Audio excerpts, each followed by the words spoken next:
Olá pessoal, meu nome é Rebeca, eu sou da Northway e hoje eu tô aqui para conversar com vocês para explicar como que funciona a aplicação de visto canadense para casais. Bom, eu tô aproveitando o gancho que hoje é o dia de Valentine's Day, então hoje é comemorado o dia semelhante ao Dia dos Namorados pra gente no Brasil. E antes até de entrar nessa parte da aplicação do visto de casais, vou até contar uma curiosidade para vocês referente ao Valentine's Day, para vocês saberem um pouquinho. Eu tava dando uma olhada, tava dando uma pesquisada, o significado, né, de Valentine's Day, e vou dividir isso com vocês. Bom, o Valentine's Day, ele teve início no século V, quando o imperador romano, ele acreditava que os soldados solteiros desempenhavam uma função melhor do que aqueles que eram casados ou tinham família. Então ele passou a falar que a prática do casamento era ilegal. O Saint Valentine, que é o Santo Valentim, né, ele ficou indignado com isso e ele achou isso uma injustiça e ele passou a fazer os casamentos em secreto. Então as pessoas passaram a procurá-lo para poder casar em segredo e ele foi fazendo o casamento dessas pessoas. E aí ele foi descoberto e ele foi preso, né? E diz a lenda que quando ele foi preso, ele estava encarcerado, ele curou a filha do carcereiro, e aí antes da sua execução, que ele foi condenado à morte, ele escreveu uma carta para ela e ele escreveu no final Your Valentine, que é o seu Valentim. E aí ganhou força, né, um ar um pouco mais romântico essa história no século XIV, e no século XVIII estourou aí quando na Inglaterra as pessoas passaram a trocar presentes e cartões no dia de Valentine's Day. Então todo dia 14 de fevereiro é comemorado o dia de Valentine's Day, tá bom? Só uma curiosidade para vocês. E voltando então agora a falar como que funciona a questão do visto canadense para casais. Bom, o Canadá ele oferece bastante vantagem para que as pessoas que estão pensando em vir para cá, vir com o teu cônjuge. Então tem algumas vantagens que eu vou explicar para vocês. Uma primeira coisa é o seguinte: você não necessariamente precisa ser casado no papel, você não precisa ter a certidão de casamento para você conseguir aplicar. Então o fato de você ter uma união estável, isso sim também é considerado, tem o mesmo peso, tá, de um casamento. Então como que você faz essa comprovação de união estável? Se você morar com a pessoa por pelo menos o período mínimo de um ano e você tiver essa declaração, geralmente para quem está no Brasil, a gente aconselha que a pessoa ela vá realmente no cartório e ela faça uma declaração num papel registrado, onde ela confirme que ela tem essa união estável com a pessoa, com esse período maior de um ano. Outras comprovações que ajudam também a essa comprovação de common law, que eles chamam aqui, contrato de aluguel, contrato de moradia, documento bancário. Então assim, a pessoa quando ela tem conta conjunta no mesmo banco, tudo isso ajuda a comprovar que a pessoa ela tem essa união estável, tá? Então assim, quando a pessoa ela tá decidindo vir pra cá, e muitas vezes as pessoas elas perguntam, quando elas decidiram vir com o marido, com a esposa, enfim, elas decidem vir pra cá e fica aquele dilema, quem que vai estudar e quem que vai trabalhar, porque pra quem não sabe, o Canadá ele dá esse benefício, principalmente para aquelas pessoas que estão vindo estudar, que enquanto uma pessoa, né, o que seria o aplicante principal, aplica para o visto de estudante, o cônjuge tem o direito ao visto de trabalho aberto durante o mesmo período de tempo. Então vamos supor que o aplicante principal desse casal decide estudar um ano, esse cônjuge vai ter a aplicação de um ano de visto de trabalho aberto. Se for 2 anos, 2 anos, 3 anos, 3 anos, 4 anos, 4 anos. Pelo mesmo período de tempo. Então, na hora de escolher realmente aquele que vai estudar e aquele que vai trabalhar, é importante a gente olhar dois caminhos, né? Que eu acho que pode facilitar, principalmente para aquelas pessoas que querem tentar se estabelecer no Canadá através dos estudos. Bom, a primeira delas, eu acredito que é com relação ao nível de inglês. Geralmente as pessoas elas acabam optando, né, por ser aquela pessoa que for vai ser o aplicante principal como estudante, aquela pessoa que tem um nível de inglês melhor. Já para entrar no college, ela vai precisar ter essa comprovação do nível de inglês. Então ela vai ter que fazer uma prova do TOEFL ou do IELTS, alguma coisa assim, para já entrar dentro do college. Porque se ela for fazer um curso somente de inglês, não pode trabalhar. Então essa autorização de estudo mais trabalho, nessa permissão, só é dada quando você já está no college e você já está fazendo esse curso profissionalizante. tá? Então o nível de inglês realmente vai fazer uma diferença com relação a isso. Então, lembrando que aquele que for estudar, né, que tem um nível de inglês um pouquinho melhor, tá lá no college, o cônjuge vai poder aplicar para o visto de trabalho aberto e ele tem autorização também de estudar durante 6 meses sem precisar mexer no status dele. Então, vamos supor que a pessoa está com visto de trabalho e ela queira, né, ela queira aprimorar o idioma, ela queira estudar, ela pode sim estudar dentro desse período de 6 meses sem precisar fazer uma nova aplicação. E caso ela decida estudar um pouco mais do que isso, aí sim ela aplica para o visto de estudante, mas ela mantém os dois, né? Ela vai manter tanto a permissão dela de trabalho e ela vai manter o visto dela de estudante, ela não perde. Mas caso ela queira, nesse meio período, se ela acha que realmente que ela precisa melhorar o nível de inglês dela, então ela vai poder fazer isso depois, tá? Outra coisa que vocês podem levar em consideração na escolha de quem que vai estudar e de quem que vai trabalhar é com relação à área de atuação, à área profissional da pessoa. Por exemplo, um casal que está vindo para cá e eles têm o mesmo nível de inglês, eles têm praticamente a mesma experiência de trabalho, porque como eu sempre falo nos vídeos para vocês, para você conseguir um trabalho qualificado aqui, geralmente depende de 2 fatores, são 2 fatores que pesam bastante, que é o nível de inglês e também a experiência de trabalho, principalmente a experiência de trabalho canadense. Então, se o casal, né, ele tem uma experiência de trabalho parecida, você tem um nível de inglês parecido também, é interessante que a pessoa que tenha uma área de atuação um pouco mais abrangente, um pouco mais em demanda, opte em ficar com um visto de trabalho aberto. Como, por exemplo, um casal que um é da área de TI e o outro é da área administrativa, área de comunicação. A área de TI já é uma área que já está em maior demanda no Canadá, por exemplo, do que uma área administrativa. Então, justamente até mesmo pela linguagem, que acaba sendo uma linguagem universal, esse tipo de coisa, é muito mais fácil, às vezes, essa pessoa da área de TI conseguir um trabalho qualificado, full time, né, um trabalho integral. Como ela vai ter essa disponibilidade, é aconselhável até que ela realmente tenha essa autorização, tenha essa disponibilidade para ela conseguir trabalhar durante esse período. Então isso vai conseguir aumentar as chances de conseguir um trabalho qualificado e aí sim, pensando em imigração, somar os pontos necessários para aplicar para o Express Entry depois. Lembrando que um acaba puxando o outro nesse caso.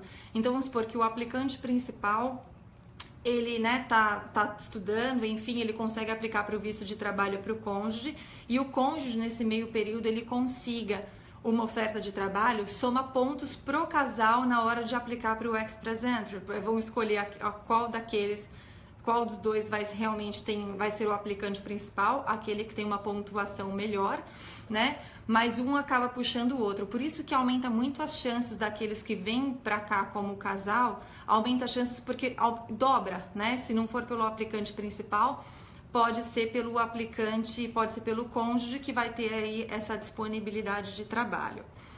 Uma outra dica que eu dou para vocês até com relação a isso, quando você decide vir para cá para estudar e tentar se estabelecer no Canadá, uma das coisas que eu costumo falar bastante também é que imigrar através dos estudos é uma consequência de que tudo vai dar certo, que você vai conseguir concluir o curso com êxito, que você vai ter uma oferta de trabalho, que você vai concluir uma oferta de trabalho qualificado, ou que você vai concluir um ano de trabalho qualificado, não precisa ser num período inteiro, pode ser, 6 meses numa empresa, 6 meses na outra, mas assim, que você conclua esse período do trabalho qualificado. Mas acima disso, eu acho que você precisa escolher algum curso que vá agregar para a tua carreira, independente de você voltar para o Brasil ou não. Porque assim, como eu falei, é uma consequência de que tudo vai dar certo. Então assim, se você já tem uma graduação no Brasil, é muito mais aconselhável que você venha para cá e faça uma pós-graduação, que você faça alguma coisa que realmente vai agregar a tua carreira, se eventualmente você precisar voltar para o Brasil, ou por necessidade, ou realmente por vontade, que você realmente tenha isso como uma opção, alguma coisa que vai agregar no teu currículo e na tua área profissional lá. E além disso, ajuda também com a pontuação no Express Entry. Você ganha muito mais pontos, né? Você ganha pontos maiores aí por fato de você ter uma pós-graduação do que pelo fato de você só ter um bacharelado no Brasil e você vir para cá e fazer, por exemplo, um curso de certificado e diploma, porque o nível educacional vai ser o mesmo, né? O que vai contar, vai somar mais pontos o seu maior nível educacional, que no caso seria o seu bacharelado. Então, realmente compensa muito mais que você faça alguma coisa que agregue. E, de novo, realmente independente de vocês ficarem aqui ou não, né? Que seja uma coisa realmente que vai agregar para a carreira de vocês, que vai agregar para o futuro de vocês. E, com certeza, quando vocês estão aqui, né? Quando vocês estiverem aqui, é muito mais fácil das portas se abrirem, das oportunidades acontecerem, mas é sempre importante também manter o pé no chão nesse sentido. Mas alguma coisa realmente que, porque o investimento não é baixo, mas alguma coisa realmente que vá contribuir para a carreira profissional de vocês, tá bom? Outra coisa que eu queria falar é com relação, muitos de vocês já devem saber, que depois que você se forma, você tem até 3 anos de visto de trabalho após a graduação. Então, por exemplo, alguém que vai vir para cá para estudar 2 anos, né, um casal, então assim, o cônjuge vai ter a permissão de 2 anos de visto de trabalho também, e depois da graduação, esse aplicante principal tem até 3 anos de visto de trabalho após a graduação. Vai depender do período que ele estudou. Se, por exemplo, a pessoa estudar 1 ano, ela vai ter 1 ano de visto de trabalho após a graduação. Se ela estudar 2 anos, ela tem 2 anos de visto de trabalho após a graduação. Se ela estudar 2 anos ou mais, ela vai ter até 3 anos de visto de trabalho após a graduação. Fica um pouco a critério do agente de imigração, mas a regra é assim que funciona, com um período mínimo de 8 meses. Então, a única coisa que vocês têm que ver é que o aplicante principal, ele tem esse direito desse visto de trabalho após a graduação. Porém, para ele estender o visto para o cônjuge, muitas pessoas não sabem disso, esse aplicante principal precisa ter um trabalho qualificado. Então, assim, se a pessoa tiver ou sem trabalhar, ou se a pessoa estiver trabalhando, fazendo um trabalho que é chamado, que não seja qualificado, ela não consegue estender o visto de trabalho para o cônjuge. Então, é importante ficar atento com relação a isso. E o que seria esse trabalho qualificado? Muitos de vocês que pesquisam bastante a respeito do Express Entry, o processo de imigração aqui no Canadá, vocês devem ter visto que tem sempre, eles colocam, né, o NOC 0, A ou B. E o que significa isso? Esses são os trabalhos qualificados que eles consideram, é uma lista gigante, é uma lista de várias realmente posições, mas só para falar de uma maneira geral, para vocês entenderem o que significa esse NOC 0, A ou B. O NOC 0 são trabalhos de gerenciamento. Então, são pessoas que são gerentes de um restaurante, de uma loja. Então, assim, são todos os trabalhos que envolvem esse trabalho de gerenciamento, está dentro do NOC 0. O NOC A são pessoas que necessitaram ter um bacharelado, ter um bachelor degree, para conseguir exercer a profissão. Como é o caso dos médicos, de arquitetos, de engenheiro, de dentistas. Então, esse é classificado como NOC A. E o NOC B são pessoas que estão dentro de profissões de trade, né? Que são profissões técnicas, como no caso de um encanador, de uma pessoa que é chefe de cozinha, de um eletricista, esse tipo de coisa. Então, o aplicante principal, no caso o estudante, ele precisa ter uma dessas categorias aí. É uma lista bem ampla, mas para conseguir estender o visto de trabalho para o cônjuge, tá bom? Então, assim, não é realmente qualquer profissão que vai gerar com que você consiga ficar no Canadá e estender a permissão de trabalho para o seu cônjuge. Mas é muito comum realmente que as pessoas consigam, né? Mas assim, é bom estar ciente, mas na sua maioria de toda a experiência aí que eu tenho visto, as pessoas realmente elas conseguem estender o visto para o cônjuge, mas realmente tem que ter essa oferta de trabalho aí dentro dessa qualificação.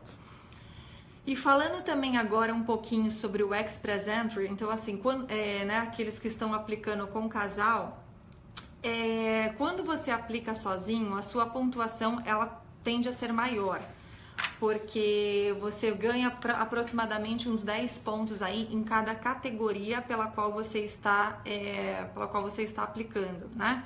Então você ganha mais pontos pela tua experiência de trabalho, quando você aplica sozinho. E quando você aplica com o cônjuge, você perde um pouco de pontos. Então, o cônjuge ele vai ter que somar um pouco mais de pontos com relação ao nível de inglês, ou ao nível educacional, ou a experiência de trabalho qualificado. O cônjuge consegue somar até 40 pontos nessa aplicação conjunta. Então tem muitas pessoas assim que, né, eu vejo bastante isso, algumas pessoas que ainda não sabem se vai aplicar com o parceiro ou não. Vale a pena dar uma olhada nisso. Com relação à pontuação, quando você aplica sozinho, a tendência é que sua pontuação seja um pouco maior, e se você aplicar assim, você aplicar com o cônjuge, é importante que o cônjuge faça uma prova do teste de inglês para que consiga realmente aumentar aí a pontuação e ajudar na soma de pontos para o casal. Então, assim, não necessariamente a primeira pessoa que entrou aqui como aplicante principal, ela precisa ir até o final, por exemplo, para o Express Entry. Então, e pode acontecer também das pessoas inverterem a aplicação. Um casal que vem, tem muita gente que vem com essa estratégia também, até para ganhar um pouco mais de tempo aqui, caso não consiga nenhum trabalho qualificado. Mas, por exemplo, primeiro vem uma pessoa e aplica para o trabalho, aplica como estudante, tá? E depois pega o visto, a outra pessoa trabalha, se por um acaso aplicou para o visto de post-graduation, não conseguiu estender para o cônjuge, pode inverter, o cônjuge pode entrar dentro do visto de trabalho, visto de estudante, e depois o que era estudante passa a entrar com o visto de trabalho. Então pode inverter e pode ganhar um pouco mais de tempo aí aqui no Canadá, o que pode aumentar as chances também. E aí, com relação ao Express Entry, isso também pode ajudar bastante com relação a verificar aquele que tem uma pontuação maior e ver realmente qual que é aquele que vai entrar como o aplicante principal, tá? Bom, aqui estão me perguntando qual a dica que eu dou para Montreal. Eu já fiz uma vez um vídeo com relação a isso, porque assim, a província, né, de Quebec, onde fica Montreal, eles trabalham com um processo paralelo ao do Express Entry, então acaba sendo um pouquinho diferente da maioria das informações que a gente acaba passando aqui.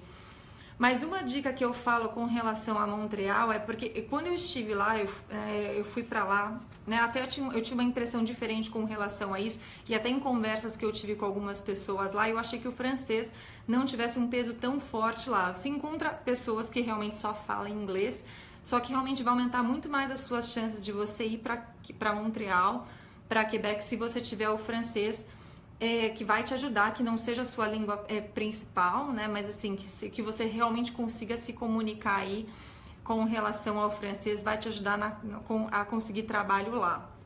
Mas realmente Quebec usa um processo diferenciado, é por isso que a gente acaba não o falando tanto, e a gente usa mais o Express Entry, que é o processo principal. Tá? Bom, o que eu queria passar para vocês realmente com relação ao visto de trabalho para o cônjuge é isso. Então, assim, e o Canadá, ele é completamente aberto com relação ao tipo de aplicação, tanto de relacionamento homossexual, heterossexual. Então, assim, o Canadá, ele recebe as aplicações, então, assim, tanto de união estável quanto de casamento. Então, espero ter passado aí algumas informações para vocês que possam ter ajudado. E eu vou deixar o meu contato para vocês, caso vocês queiram mais informações específicas para cada caso, porque geralmente quando eu faço esses vídeos, meu objetivo é falar de uma maneira geral, para tirar um pouco as dúvidas, que é o que eu vejo que a maioria tem, que é o que as pessoas me abordam, que é o que as pessoas mais mandam um e-mail. Mas se vocês tiverem algumas dúvidas específicas, vocês podem mandar um e-mail para info@northway.com, que teremos aí o maior prazer em ajudá-los, tá bom? Mais uma vez, obrigada. Hoje foi mais rápido o vídeo, mas eu era mais a intenção de esclarecer o que é possível, realmente que existe essa vantagem de você conseguir vir para cá, aplicar para um visto de estudo e mais trabalho junto com o seu parceiro, tá bom? Muito obrigada, pessoal, pela participação de vocês, e semana que vem eu volto com um tópico novo. Até mais, tchau, tchau!